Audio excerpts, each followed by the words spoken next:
You're listening to the True North Success Podcast. Real stories of personal, professional, and financial wins from Alberta's best. With your hosts, Gary Ma and Amy Kim. Hi, everybody. Welcome back to the show. Today, my special guest is Etienne Noumen. So Etienne has over 20 years of experience working with technology and data. He helps organizations use geographic data and software such as AI to make better decisions and improve their operations. Outside of work, he builds free learning apps and the host the AI Unraveled podcast. So where he explores how artificial intelligence is shaping our future. It's a real pleasure to have him on the show today. Welcome, Etienne. Hi, Amy. Nice to meet you. I'm glad to be on the show. Awesome. So, Etienne, I gave a brief overview of your success. Can you fill in the detail of what you do? Yes. So you Kim, you talk about what I do. The only thing maybe missing that is very important to me is that I am a father of four very athletic kids who played competitive sport. So that is a big part of my life, right? So they play soccer here in Calgary. Some of them have been in the news. If you Google my name, you'll see some of the story. They have one kid, he's 10 now, he's pretty good, and he was on TV. So when you have four kids who play sport and you work full-time as an engineer and you also run a startup, it's a lot. So I have like 14, 16 hours work and on top of, with the practice and the games and all that. Yeah, so it's a big part of my life. Awesome. Yes. And also, do you want to give us a little bit more story about your business and what you do? Yes, so I'm a software engineer. I studied software engineering at Laval University in Quebec. And I came to Calgary in 2005 because in Quebec, as you know, is French, right? So, and French is my first language, but I knew that, to be successful, to really go far here, you need to work in English. So during my last year, I got a job at the University of Calgary, and I came to Calgary to finish my degrees as a visiting student, and also work, directly in a lab. So I've been in Calgary since 2005, so that will be 21 years today. And so I graduated as a software engineer, started working in oil and gas, various oil and gas company here in Calgary, and I also worked a couple of years in Edmonton. And I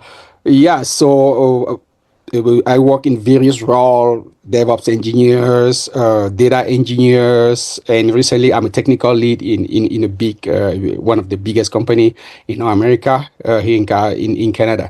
So, and one of them, one of the things that really drives me is I'm a hungry person. I'm never satisfied. So on top of working as a software engineer, I also build businesses, right? So startup. I started with education startup. I built various apps. They are available at Apple App Stores, Google Play Store. So I usually just build stuff for myself, right? So for example, when I work in my company, if I want to learn something that's going to help me in my career, I say, okay, the best way for me to do this is to build something about it. So I just, I build various apps for certification just to learn myself. And when I build those stuff, I also just publish it to the public. So that's how I turn it into also small business. And my company is called Jamga Tech. So at Jamga Tech, I build apps. And recently I started into podcasting. So that's how I created AI Unravel when AI started a couple of years ago. And same idea. I just wanted, to build something that I listen to because I take the train, the public transit to go to work. I just wanted to build something that I listen to myself. So I was building it for myself. So I built it, put it online. A lot of people like it. So now I have about 30,000 downloads every month for the podcast. So every night when I come home after my kids practice at about 9-10 p.m., I work on it for 2 hours, just create those episodes, use my voice and also use AI. It's a combination of AI with human in the loop, and it's really good, and I love it. A lot of people love it, so yeah, that's what I do. So I work as an engineer. I drive my kids to various games, practice every day. Four kids who play competitive sport. It's 4 days per kid. So we go from Monday to Sunday. Monday to Friday they have practice. Saturday and Sunday games. And so my day usually ends at 9, 10 p.m. and I have to work on my podcast and also all those apps that I built. So that's basically how I live. Awesome. Yeah, I can imagine how busy your day would be. Yeah. So, I'm always interested in learning about the story behind it. Could you share how you first got started in that IT field and then even the developing, apps? So, what initially drew you to it, and then what there was any defining moments that helped shape the path you're on today? Yes, definitely. So my initial training is not software; is electrical engineering. So before coming to Canada, I went to a National Polytechnic Institute in Cameroon, and I studied electrical engineering. So, but I realized that electrical engineering is like you needed to be to be successful in that. You needed to be on the field. You needed to deal with plants, with equipment. It's not really my thing. I wanted to do something where I have full control. And I quickly realized that with in IT, if I know how to write code, I can build things that are very useful from start to end. So that's it, it always fascinates me. So when I came to Canada, I decided to change and then studied software engineering, graduated a bachelor degree in software engineering because I really wanted to be able to have full control of my work from start to finish. That was the my initial love for IT. And it's been that way, right? So even building the podcast, I automate the whole thing myself.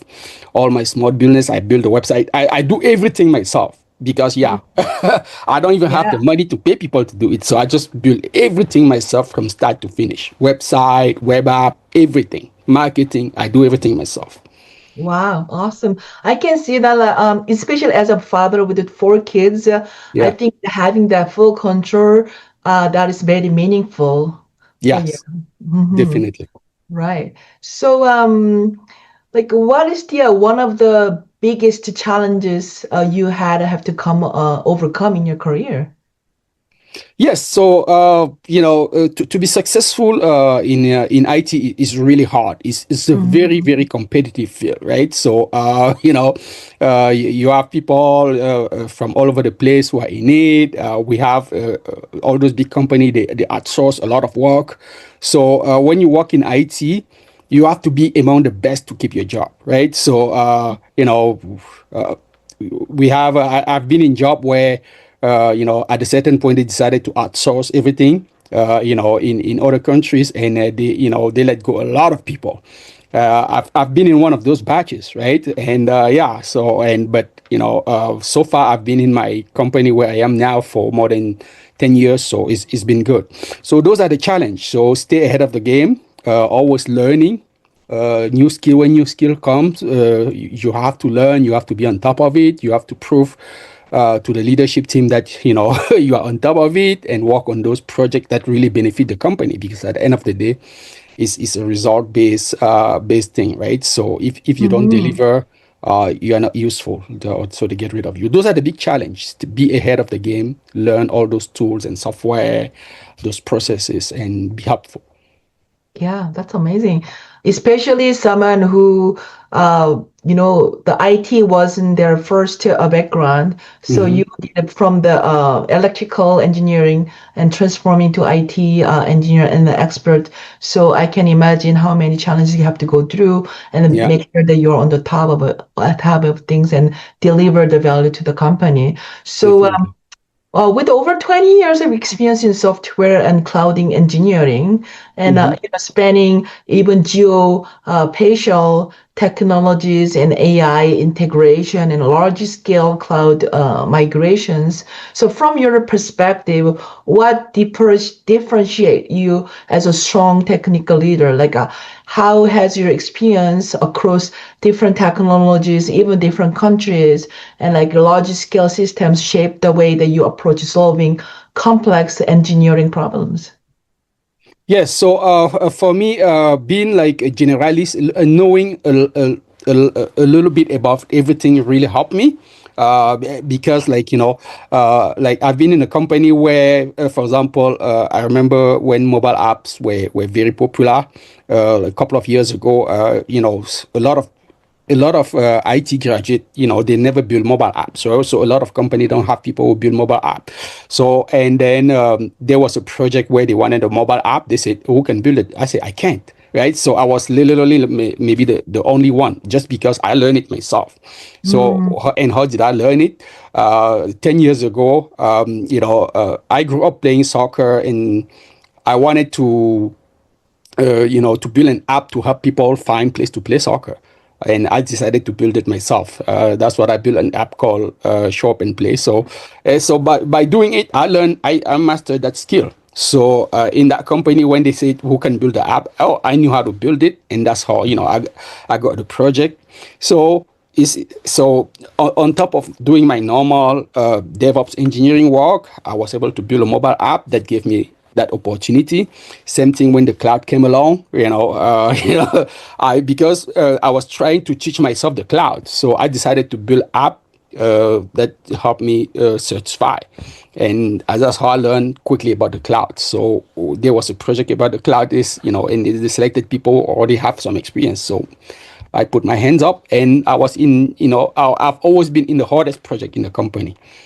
Just like today, the hardest project I'm in is the geospatial project, where we're building a dashboard for our aviation team, so that when the pilot fly across our pipeline, they can see what's going on. And same thing, since I have the knowledge about mobile apps, about AI, about a lot of things, so they pick me up to lead the project. So that's how uh, I am successful, just by being ahead of the game.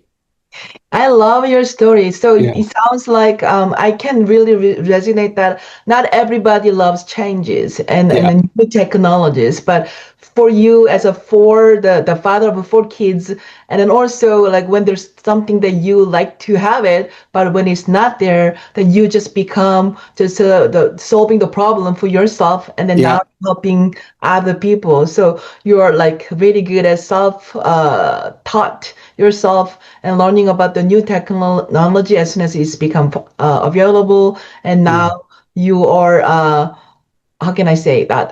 Just to become a solution for people as well. So I love your story. So what Thank you. exciting, yeah, you're Mhm, very welcome. And mhm. what exciting plans and initiatives do you have coming up over the next 6 to 12 months? Yes, so the podcast, the AI podcast that I built, so has been very successful. So and I'm building a small company around it called Jamgamine. So I realized that now with generative AI, like you can stuff that you couldn't do a couple of years ago, you can do it very quickly, right? For example, hospitals, big energy company who have to deal with regulation and all that. Sometimes, like, you don't have time. Like, who has time to read this 500-page document? But you can use AI to turn it into a summarized 5 minute, 10 minute, and then it get placed to you. So I built my company around that idea. So it was okay. It was a continuation of my podcast. So I say, okay, I don't have time to read all those regulation that comes up every day. I want to turn it into a podcast, and then I just play it when I drive to work. So that's why I created a company called Jamga Mind. So that's my project now. Yeah, if you are listening, like, I can I can help you turn all your document into nice, really, really nice audio, leveraging AI, so that and it's not repetition. Like, the way I do it, I simulate, right? I simulate a Mhm. dialogue between two people talking about specific issues in the document. So it makes it interesting. So that's the difference. So it's not a robotic voice automation. So it's like there's drama involved. So that's what the company Jamga Mind does. So yeah, so that's my project for the next 6 months, and I'm really excited about it. Jamgamind.com if you want to learn more. Angamind.com. Can you spell it out for us? Yeah, Jamgamind is D as in date, J as in Jack, A as in Albert, M as in mother, A as in Albert, M as in mother, I as in ink, N as in Nicole, D, Jamga Mine. Jamga is my mom name, so all my companies I usually build it around my mom's name. So that's my way to honor her because she was my hero. JamgaMine.com. Love that. I love that. So it sounds like things are going very well for you and your business and the new startups. So congratulations. Thank you so much. And yeah, so many business the professionals are learning, and also business owners are learning strong incomes right now. Hmm. But it often requires a significant investment of time and the energy. So looking ahead, a common goal is to maintain the same level of income and then Hmm. maybe lifestyle while working less. So Hmm. especially with inflation at all-time high. As a result, many people are exploring ways to generate income outside of their primary work, such as investing in stocks, Hmm. cryptocurrency, precious metal, or real estate. So, what are your thoughts about income outside of work? Yes, it's one of the things that I do. So when I build those initiative, at first, initially it's not to make money. I do it just because I love doing it. And when you do something that you love, you enjoy it, and so the way I do it is like I do it, I love it. I solve a problem for myself, but at the same time, if people love it, I try to monetize it. For example, in my podcast now, I have a couple of companies who sponsor it that give me a small revenue. So, and it helps me, right? Because yeah, raising four competitive kids who play sport is very expensive. So so that's how having income on the side is very, very important. But you have to do it without affecting your health, right? So because it takes a lot of work, it's not easy, right? So, and you have a day job. You have a day job. You have to do it sometime at night, on weekends. So yeah, so my way of having that side income is to do those side projects that I do. Some like it doesn't always work, but it's always fun. So some of them Mhm. work. I get a little bit of revenue out of it. Some of them don't, but I don't care. I just love doing it. That's the best way to start. And well, like often I remember that, especially for the younger generations, they often just go and chase the money, the work Mhm. that they give the most money, rather than so much that really give them joy and make them happy. I think I totally can see that someone, follow their passion, their love. I think that just lasts longer, Yeah, from my yeah. experience If too. you don't have joy in what you're doing, you're not gonna last long in it. That's what I Exactly. think. Yeah. Yeah, exactly. Awesome. So Mhm. as we wrap up, is there any final thought or piece of advice that would you like to share with our audience that who are, software engineer or, data professionals and expanding from their just beyond the coding into areas like a technical leadership or innovation with AI? What advice would you give you them? Yes. Yes, I have a lot of advices. Like I say, build personal project is really important. I'm here today because, I build a lot of personal project. Just don't rely on what you do in your company, right? So, because, as you can see, those company, they can kick you out anytime. So if they kick you out anytime, you're going to ask yourself, what have I done? Yeah, but if you build even just a small website, that you're on the side for your biking project, at least that's something you own, something that you for yourself, right? Even if it doesn't make any money. So Mm-hmm. I really encourage young engineers, young student, build something for yourself, right? Mm-hmm. So and have fun doing it. And by doing it, you're gonna learn a lot, and in that knowledge, it's gonna help you be better, have a better career. So always build something for yourself. Right on. Yes, I totally agree with you. Oh my God, this is such a great advice that I love that. So, Estein, thank you so much for your time today and Thank sharing you. your great insights and inspiring stories with us. So it was a real pleasure to have you on the show today, Estein. If people would like to connect with you, how they can get a hold of you? Yes, so go to my website at jamgamine.com. You're probably going to put the link in the show notes. Just Google me. I am on LinkedIn, Etienne Noumen, on Twitter, Noumen. Go jamgamine.com is the best way. All my contact are there. Thank you. Awesome. So we truly appreciate your time, the perspective you brought to the conversation. Thank you so much. Thank you, Amy. Have a good day. You too. Want to share your success story? Apply to be a guest at truenorthsuccessshow.com/guest. We'd love to hear from you.